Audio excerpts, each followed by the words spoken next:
നമസ്കാരം. ഫണ്ട് 360 പുതിയൊരു അധ്യായത്തിലേക്ക് സ്വാഗതം. നമ്മുടെ ഇന്നത്തെ വിഷയം BSc ആണ്.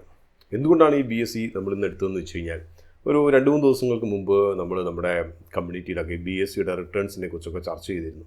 പ്രധാനമായിട്ടും BSc എനിക്ക് തോന്നുന്നത് 2022 സമയങ്ങളിൽ 2022-23 സമയങ്ങളിലൊക്കെയാണ് ആദ്യമായിട്ട് നമ്മൾ BScയെ കുറിച്ച് വിശകലനം ചെയ്യുന്നത്. അപ്പോൾ ഏകദേശം ആ ഒരു കാലത്തൊക്കെയാണ് ഈ ചാനൽ തുടങ്ങിയെന്ന് തോന്നുന്നു. അപ്പോൾ എന്തായാലും ആദ്യകാലങ്ങളിലുള്ള ഒരു വിശകലനത്തിൻ്റെ ഭാഗമായിട്ട് അന്ന് BScയെ കുറിച്ച് പ്രതിപാദിച്ചിട്ടുണ്ടായിരുന്നു.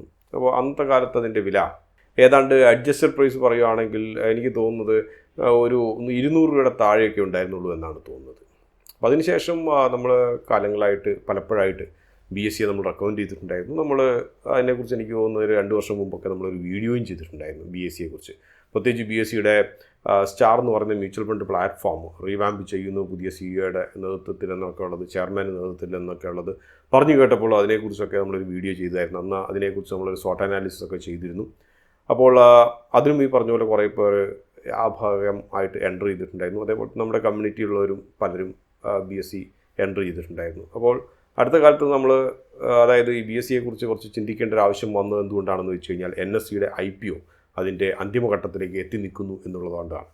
NSEയുടെ IPO എന്ന് പറയുന്ന ഏകദേശം 20,000 കോടി രൂപയുടെ മുകളിലേക്ക് ഉള്ള ഒരു ഓഫർ ഫോർ സെയിലായിരിക്കും. അപ്പോൾ ഈ ഒരു പരിസ്ഥിതിയിൽ BScയെ എന്ത് ചെയ്യണമെന്നുള്ളതാണ്. പക്ഷേ നേരെ വിപരീതമാണ് സംഭവിച്ചത്. അതായത് BScയുടെ ഈ ഒരു റിട്ടേൺസ് കഴിഞ്ഞൊരു 3-4 വർഷങ്ങളായിട്ടുള്ള റിട്ടേൺസ് ഏകദേശം പറയുമ്പോൾ 2000% അടുത്ത് വരുന്നൊരു റിട്ടേൺസാണ് നൽകിയത്. അപ്പോൾ അതിനെക്കുറിച്ച് പറഞ്ഞു കഴിഞ്ഞപ്പോൾ പലരും എപ്പോഴും ഉള്ളതുപോലെ തന്നെ പാസ്റ്റിൽ റിട്ടേൺസ് കിട്ടിയിട്ടുണ്ടെങ്കിൽ ഇനി നമുക്കെന്നാൽ കയറി ലാസ്റ്റ് ബസ് വിട്ടു പോകുന്നതിന് മുമ്പ് കയറിയാലോ എന്നുള്ള ഒരു ആകാംക്ഷയാണ് പലരും പ്രകടിപ്പിച്ചത്. അപ്പോൾ ആ ഒരു അവസ്ഥയിലാണ് നമ്മൾ രണ്ടാമത് BScയെ കുറിച്ചൊരു വിശകലനം ഈ ഒരു അവസ്ഥയിൽ NSEയുടെ IPOയുടെ ഒരു പശ്ചാത്തലത്തിൽ ചെയ്യാം എന്ന് കരുതിയത്. നേരത്തെ പറഞ്ഞ പോലെ NSEയുടെ IPO എന്ന് പറയുന്നത് 2,000 കോടി രൂപയുടെ മുകളിലേക്ക് വരും. മോശമില്ലാത്തൊരു സൈസാണ്. അത് 100% ഓഫർ ഫോർ സെയിലായിരിക്കും. പിന്നെ നമ്മൾ NSEയെ കുറിച്ച് പറയുകയാണെങ്കിൽ നമുക്ക് അറിയുന്ന പോലെ തന്നെ NSE തന്നെയാണ് ക്യാപിറ്റൽ മാർക്കറ്റിൽ ഇന്ത്യയിലെ രാജാവ്. അതായത് F&Oയുടെ ഒരു സിംഹഭാഗവും ഓൾമോസ്റ്റ് 100% എന്നൊക്കെ പറയുന്ന പോലെ തന്നെ F&O അവർ തന്നെ ഹാൻഡിൽ ചെയ്യുന്നു, NSE തന്നെ ഹാൻഡിൽ ചെയ്യുന്നു. 100%ഓളം വരുന്ന ഇക്വിറ്റി ഡെറിവേറ്റീവ്സ് അത് മുഴുവനായിട്ടും NSE തന്നെയാണ് ഹാൻഡിൽ ചെയ്യുന്നത്.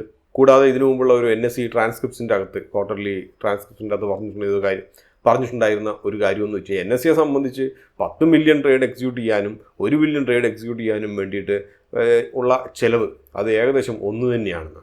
അതിൻ്റെ അർത്ഥം ഒരു വലിയ എബിറ്റഡ മാർജിൻസ് NSE ഈ ഒരു വകയിൽ നേടിയെടുക്കുന്നു എന്നുള്ളതാണ്. എല്ലാ എക്സ്ചേഞ്ചുകളുടെ അവസ്ഥ ഇത് തന്നെയാണ്. പക്ഷേ BScയെ സംബന്ധിച്ച് ഈ ഒരു F&Oയ്ക്ക് കിട്ടുന്ന ആ ഒരു സ്വീകാര്യത ഇല്ല എന്ന് വേണം നമുക്ക് കണക്കാക്കാൻ. അതേസമയം BScയെ കുറിച്ച് നമ്മൾ പറയുകയാണെങ്കിൽ BScയുടെ സ്റ്റാർ മ്യൂച്വൽ ഫണ്ട് എന്ന് പറയുന്ന പ്ലാറ്റ്ഫോം അത് ഏകദേശം NSEയുടെ F&O പോലെ തന്നെ ഏകദേശം 100% തന്നെ മ്യൂച്വൽ ഫണ്ട് പ്രോസസ്സിങ് നടത്തുന്നു. ഇപ്പോൾ SIPകളുടെയൊക്കെ ഒരു കാലമാണ്. ഓൾമോസ്റ്റ് എല്ലാവർക്കും SIP ഉണ്ടെന്ന് നമുക്ക് കാണാൻ കഴിയും. ഇവയെല്ലാം ഒരു തരത്തിലല്ലെങ്കിൽ മറ്റൊരു തരത്തിൽ BScയുടെ സ്റ്റാർ മ്യൂച്വൽ ഫണ്ട് പ്ലാറ്റ്ഫോമിന് റവന്യൂ നേടിത്തരുന്നുണ്ട്. മറ്റൊരു പ്രധാനപ്പെട്ട കാര്യം കഴിഞ്ഞ കുറച്ച് കാലങ്ങളായിട്ട് എന്തുകൊണ്ട് NSE മുകളിലേക്ക് പോയി എന്ന് പറഞ്ഞാൽ മനസ്സിലാക്കേണ്ട ഫണ്ട് മാനേജേഴ്സിനെ സംബന്ധിച്ച് മനസ്സിലാക്കേണ്ട കുറച്ച് കാര്യങ്ങളുണ്ട്.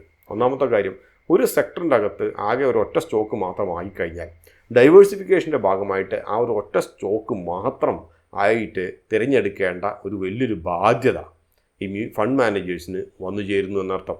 അതായത് ഇക്വിറ്റിയും ഡെറിവേറ്റീവ്സും ഹാൻഡിൽ ചെയ്യുന്ന ഒരു എക്സ്ചേഞ്ച് നമ്മുടെ പോർട്ട്ഫോളിയോ വേണം എന്ന് കരുതി കഴിഞ്ഞാൽ BSc അല്ലാതെ മറ്റാര് എന്ന ചോദ്യത്തിന് ഉത്തരമില്ല എന്നുള്ളതാണ് സത്യം. പക്ഷേ NSEയുടെ ലിസ്റ്റിംഗ് കൂടി വന്നു കഴിയുമ്പോൾ ഇതൊരു ഡ്യുവോപോളി ആവും. അതായത് 2 പേരുണ്ടാവും. നമ്മുടെ ഇതിനു മുമ്പ് ഒരു വീഡിയോയ്ക്കകത്ത് വരുൺ ബീവറേജസിനെ കുറിച്ച് പറഞ്ഞതുപോലെ ഹിന്ദുസ്ഥാൻ കൊക്കക്കോള ലിസ്റ്റ് ചെയ്യുന്നതോട് കൂടിയിട്ട് വരുൺ ബീവറേജസിൻ്റെ ഈ ഒരു അഡ്വാൻറ്റേജ് തീരും. അതേപോലെ തന്നെയാണ് ഇവിടെ NSE ലിസ്റ്റ് ചെയ്ത് കഴിഞ്ഞാൽ BScയുടെ ഈ ഒരു അഡ്വാൻറ്റേജ്, അതായത് ഫണ്ട് മാനേജേഴ്സ് ഓടിച്ചാടി വന്ന് വാങ്ങിക്കുക എന്ന് പറയുന്ന ഒരു അഡ്വാൻറ്റേജ്, അഥവാ ആകെ നിലനിൽക്കുന്ന ഏക സ്റ്റോക്ക് മാർക്കറ്റ് പ്ലാറ്റ്ഫോം ഇക്വിറ്റിയും F&O ഹാൻഡിൽ ചെയ്യുന്ന ഇത് മാത്രമാണെന്നൊരവസ്ഥ മാറും. അതേ തുടർന്ന് BScയിൽ നിക്ഷേപിക്കപ്പെട്ടിരിക്കുന്ന കുറേ ഫണ്ടുകൾ അവ താനെ NSEയിലേക്ക് നിക്ഷേപം പോകും. ഇതിനെ തുടർന്ന് ഈ പറഞ്ഞതുപോലെ എത്ര നല്ല സ്റ്റോക്കുകളാണെങ്കിൽ പോലും പലപ്പോഴും ഡിമാൻഡാണ് ഒരു സ്റ്റോക്കിൻ്റെ വില ഉയർത്തുന്നത്. അത് ഉണ്ടാകില്ല. MCXും IEXും ഒക്കെ മറ്റൊരു മേഖലയിലാണ് പ്രവർത്തിക്കുന്നത് എന്ന കാര്യം മനസ്സിൽ വയ്ക്കുക. മറ്റൊരു പ്രധാനപ്പെട്ട കാര്യം, NSEയുടെ IPO വരുന്നതോട് കൂടിയിട്ട് ഒരു 20,000-25,000 കോടി രൂപയുടെ IPO ആണ് പ്രതീക്ഷിക്കപ്പെടുന്നത്. ഇത്ര വലിയൊരു IPOയ്ക്ക് ഏറ്റവും മിനിമം ഒരു 30 മുതൽ 50 ഇരട്ടി വരെ സബ്സ്ക്രിപ്ഷൻ ഉണ്ടാകും എന്നാണ് വിദഗ്ധർ കണക്കാക്കപ്പെടുന്നത്. അപ്പോൾ നിങ്ങൾ ആലോചിച്ച് നോക്കുക, 20,000 കോടി രൂപയുടെ IPOയ്ക്ക് വേണ്ടിയിട്ട് 30-50 ഇരട്ടി സബ്സ്ക്രൈബേഴ്സ് ഉണ്ടായിക്കഴിഞ്ഞാൽ ഈ പണം പ്രധാനമായിട്ടും എവിടെ നിന്നാണ് വരിക? ഇത് മാർക്കറ്റിൽ നിന്ന് തന്നെ വരണം.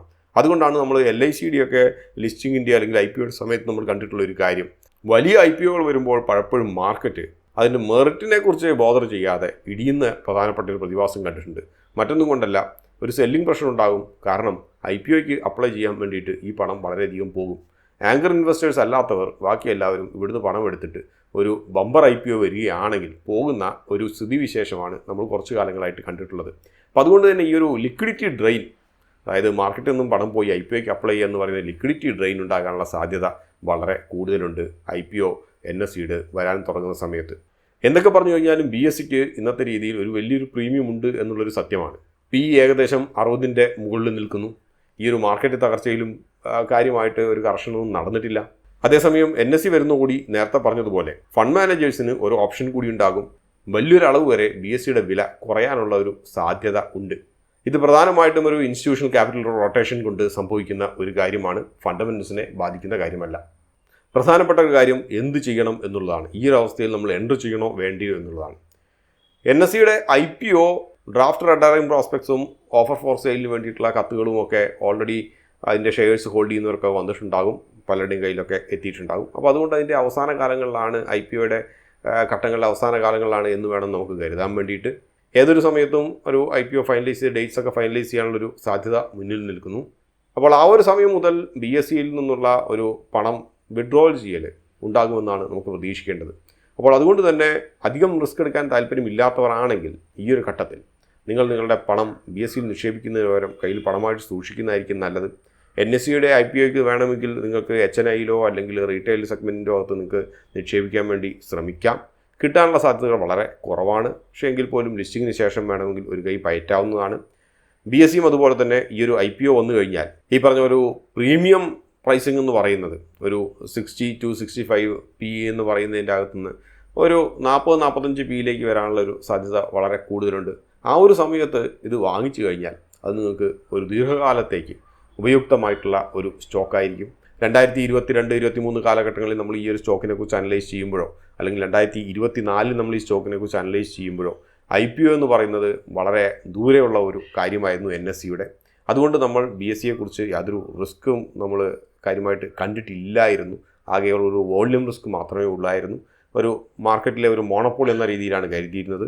പക്ഷേ അക്കാര്യങ്ങൾക്ക് ചെറിയൊരു മാറ്റം വന്നു എന്ന കാര്യം മനസ്സിലാക്കുക. അതുകൊണ്ട് കഴിഞ്ഞ 3-4 വർഷങ്ങൾക്കുള്ളിൽ ഏകദേശം 2000% റിട്ടേൺസ് നൽകിയെന്ന ഒറ്റ കാര്യം കൊണ്ട് ഈ ഒരു സമയത്ത് പുതിയ നിക്ഷേപങ്ങൾ നടത്താൻ വേണ്ടിയിട്ട് കുറച്ച് ഹോൾഡ് ചെയ്യുന്നതായിരിക്കും നല്ലത്. മറ്റൊരു അധ്യായത്തിൽ നമുക്ക് വീണ്ടും കാണാം. അതുവരെ നന്ദി, നമസ്കാരം.